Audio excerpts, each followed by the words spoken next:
are listening to the Persistence Mastery Podcast to give your communication skills the clarity edge with your host, Paul Leon.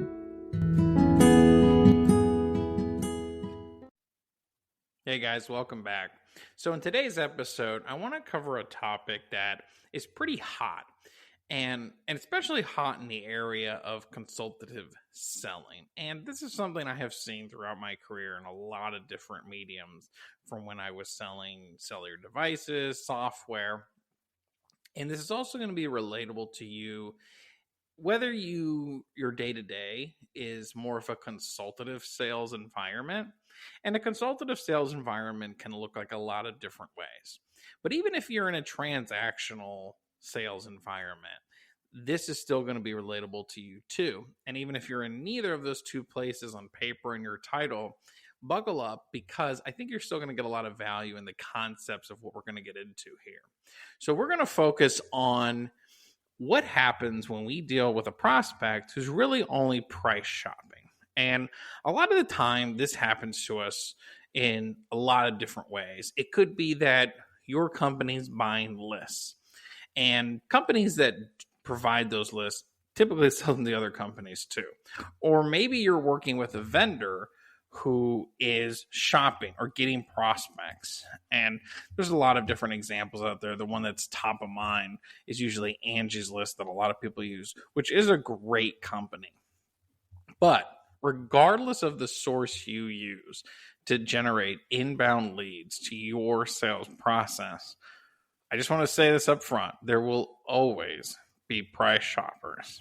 And so many people I've worked with over the years, other sales reps who I have coached, other business owners, in so many different ways. Even when I was in Toastmasters and I was the president of a Toastmasters club, and people who own businesses would share with me how they're working with this vendor and the leads they're giving them are just absolute garbage, because all these people expect are just these price quotes. And first thing I want to say to you, if that's you listening to this episode, you're dealing with this pain point of only having customers who are price shoppers. Number one, I'm going to validate your feelings.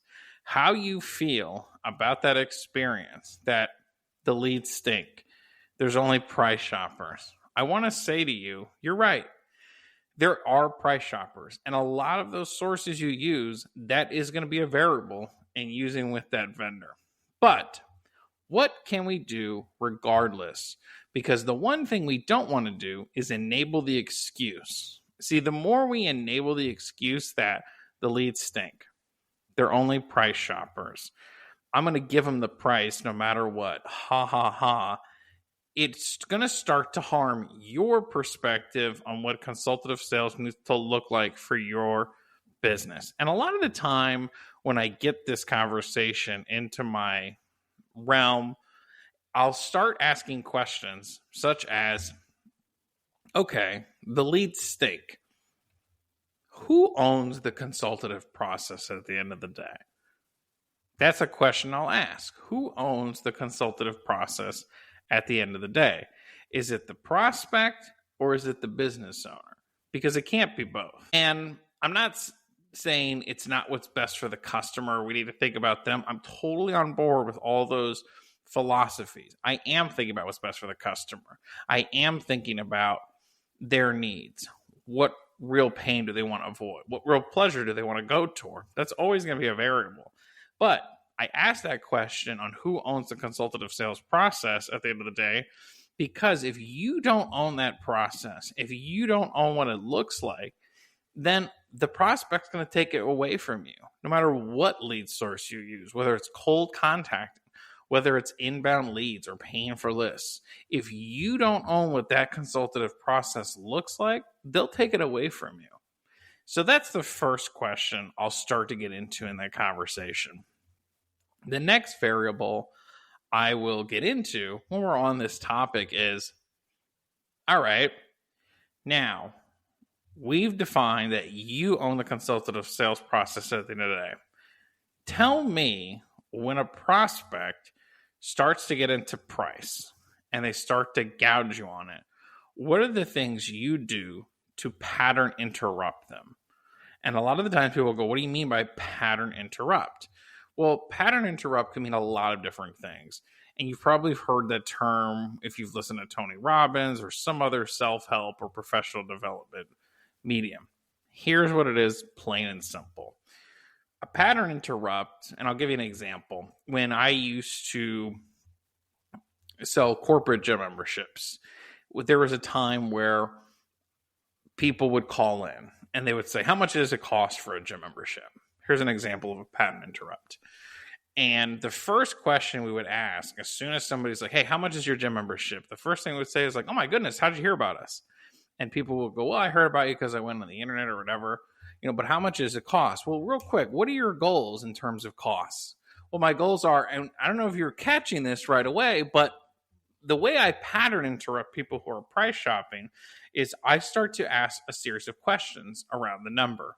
I don't get into the number itself. So let's say, for example, the next time you get that prospect who's like, I'm looking around at price, simply just go, oh, that's great.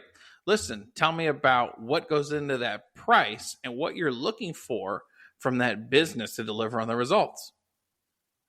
That's the pattern interrupt. I get on the next question to get them talking, because what will happen is if you just give them the price, the game is over. And here's the thing you have to ask yourself. Am I okay losing some prospects? Am I okay that I own my consultative process more? Because at the end of the day, how you price yourself and what type of number you need to ensure your business operates may exclude some customers from being in your pipeline, or they may not be ready at a certain time. And we can't be everything to everyone all the time. Sometimes prospects are window shoppers. So this strategy of pattern interrupting, asking that question, you might be thinking, well, how successful, Paul, is this strategy? Typically, when you're dealing with some vendors or you're dealing with leads that you think are garbage, if you start to make this change, what I have got feedback on is you're looking at about a 20 to 30% turnaround minimum. And it could be higher depending on how many questions you ask, how influential or how personable you could be, but typically 20 to 30% is a fair number. So out of every 10 bad leads you're getting now, give yourself a chance to pattern interrupt those prospects who are price shoppers by simply going, hey, I see you're looking for price. Great. What do you need as a result of the price you're looking to pay? And what are you looking from the business as that's going to deliver those results? And what you're going to start to see is 2 out of those 10 prospects are going to go, well, what I'm looking for, you're going to want to get them talking. And the more you get them talking, the more you get them speaking and you just listening, now you're owning the consultative process. If I were to ask you in your last 10 consultative conversations on the phone, how much you spoke versus the prospect spoke, and if you were to tell me that it's probably 50-50, you're talking way too much. At most, you should be looking at 3 things when you pattern interrupt price shoppers. Number 1, listening. Number 2, validating what information they're looking for. And you're looking for what they want to avoid, what they want to move toward. And then the third thing is providing 30-second stories that are relatable to what their situation is. So what's an example of this also?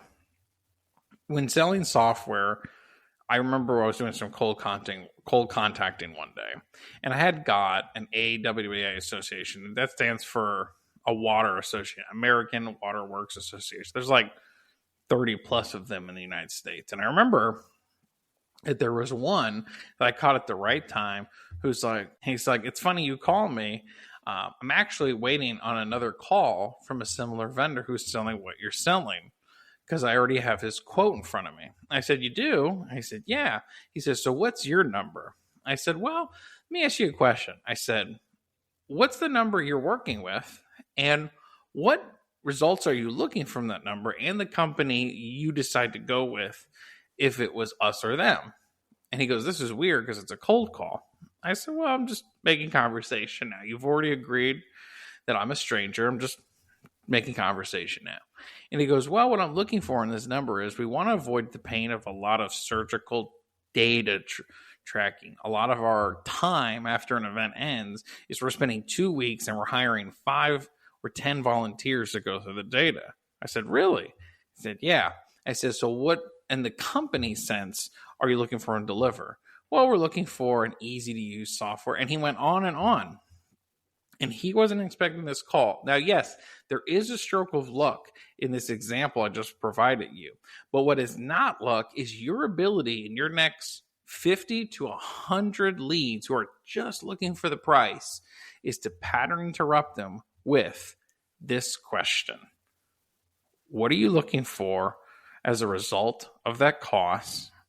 And what are you looking for in terms of the company to deliver on those results?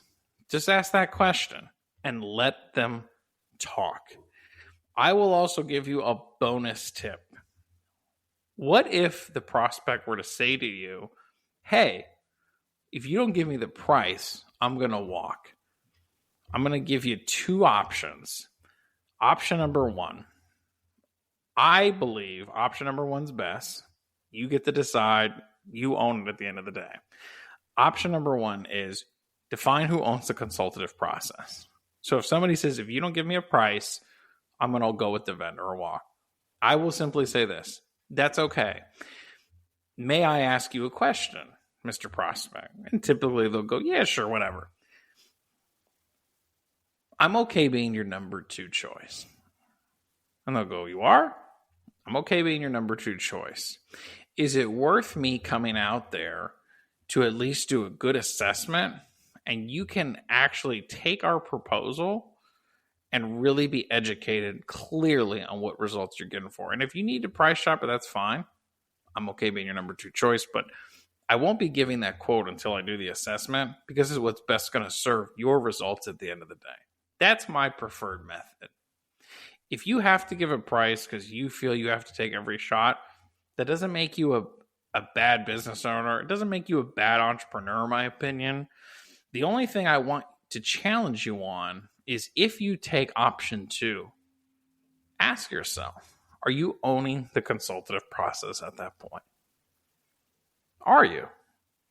And if you say no, my recommendation, pattern interrupt, go with choice 1 and own the consultative process.